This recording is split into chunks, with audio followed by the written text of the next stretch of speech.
തകർന്നടിഞ്ഞ വീടുകൾക്ക് മുന്നിൽ നിസ്സഹായരായി നിൽക്കുകയാണ് തൃപ്പൂണിത്തുറ ചൂരക്കാട്ടെ ജനങ്ങൾ. നാശനഷ്ടങ്ങളുടെ കണക്കെടുത്ത സർക്കാർ അടിയന്തരമായി സഹായം നൽകിയാലേ ഇവർക്ക് സ്വന്തം വീടുകളിൽ കയറിക്കിടക്കാൻ സാധിക്കൂ എന്നതാണ് വസ്തുത. വീടുകൾ ഉൾപ്പെടെ 200-ലേറെ കെട്ടിടങ്ങൾക്കാണ് നാശനഷ്ടങ്ങൾ സംഭവിച്ചിരിക്കുന്നത്.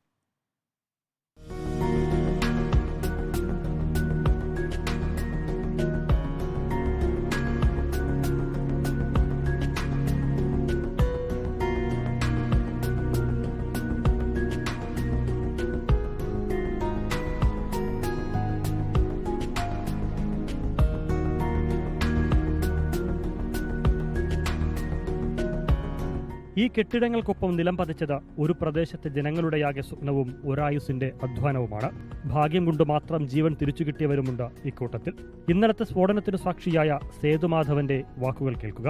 ഇവിടുന്ന് തിരിഞ്ഞു നോക്കുമ്പോൾ മൊത്തം ഇന്നൊന്നും മതിലും എല്ലാം കൂടി ഒന്ന് അടിച്ചു പറഞ്ഞു പോണ രംഗമാണ്.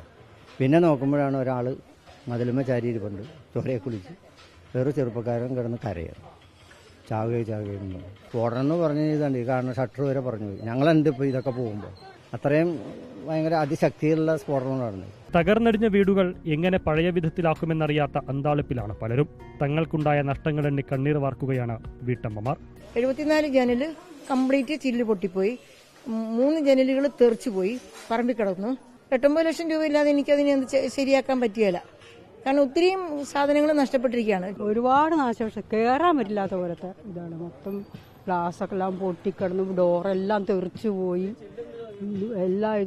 ഒന്നിനും കയറിക്കെടുക്കാൻ പറ്റില്ല. മുകളിൽ കുടിവെള്ളം പോലും ഇതായിപ്പോയി. ഞങ്ങൾക്ക് ഒന്നും ചെയ്യാൻ പറ്റില്ല. സന്നദ്ധ സംഘടനകളുടെയും നാട്ടുകാരുടെയും സഹായത്തോടെ വീടുകൾ വൃത്തിയാക്കുന്ന തിരക്കിലാണ് പലരും. വൈദ്യുതി ബന്ധവും കുടിവെള്ള വിതരണവും ഉൾപ്പെടെ പുനഃസ്ഥാപിക്കേണ്ടതുണ്ട്. റവന്യൂ അധികൃതരുടെ നേതൃത്വത്തിൽ നാശനഷ്ടങ്ങളുടെ കണക്കെടുപ്പ് തുടരുകയാണ്. നിയമത്തിന്റെ നൂലാമാലകളും സാങ്കേതികത്വവും പറഞ്ഞ് അർഹതപ്പെട്ട നഷ്ടപരിഹാരം വൈകിക്കരുത് എന്നത് മാത്രമാണ് ഇവരുടെ ഓരോരുത്തരുടെയും അഭ്യർത്ഥന. തുടർ പ്രവർത്തനങ്ങൾ ഏകോപിപ്പിക്കുന്നതിന് പ്രദേശത്തുകാർ ആക്ഷൻ കൗൺസിലും രൂപീകരിച്ചു. വീഡിയോ ജേർണലിസ്റ്റ് പ്രദീപ് കുമ്പിടിക്കൊപ്പം reporter Al Ameen Thottumukku, in reporter, Kochi.